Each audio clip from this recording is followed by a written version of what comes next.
jual beli baju ketat.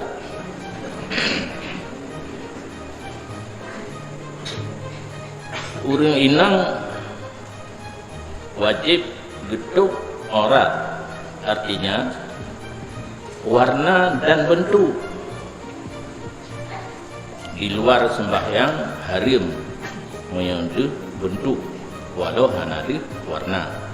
Dalam sembahyang makruh menyentuh bentuk hanya ada warna, tapi bina orang lain yang kelakau, yang kenana, yang ke mertua, yang ke melintai, ataupun punya bahasa kita bukan orang agam ajak Nabi bersemayang di rumah yang mahram suami yang dengan pakaian ketat ke semayang sah makruh. Tetapi gedebit keluar dengan pakaian ketat, warna kulit hanadi taklah apa bentuk dia pak yang cat yang bersiang bentuk kamu melarati walau hanadi warna be fikir nak melarat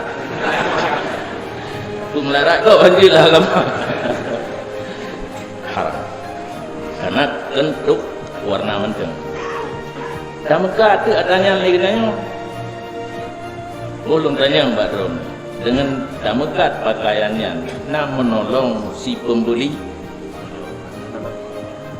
nah yang kenal lah kau mahan payah hijab ke deh kubirin payah hijab usikli dengan nah hino di merdu nah di timpampur leh no apa ke deh menolong hana lu habis minyak Honda cepat bahkan kredit ke dalam nak kredit pakaian ketat getari sebuah hadis Nabi man a'ana ala maksiatin fahuwa syarikun lah. Barang siapa menolong seseorang untuk berbuat maksiat, dianya itu berkongsi tentang dosa. Ditanya mekat baju ketat berarti berkongsi dengan urung sok baju ketat.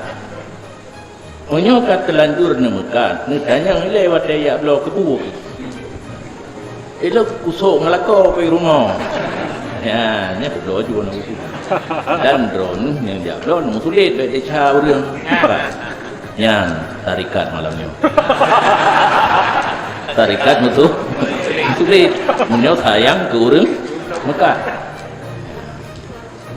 dosa cuma kadang dia tanya bahkan pemerintah nak kejauh tindakan nanggro katanya kan nanggro Islam kan peraturan Islam cuma jibihah li pusat untuk jalankan syariat Islam hana tahu jalankan baik dah harap kau kero tu baik tapi kita yang hana lah kau parti jalankan syariat Islam kan nyan lum boleh jalan betul masalah syariat baru katanya tak akui urang agama. Oh, lon urung agama jalankan syariat.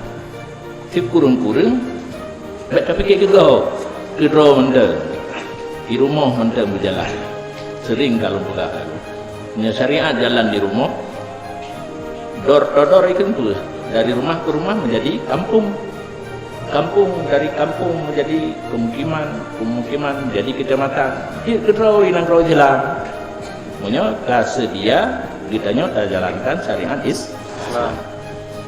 Kudaleh ke, konyol kudaleh ke raw menteri.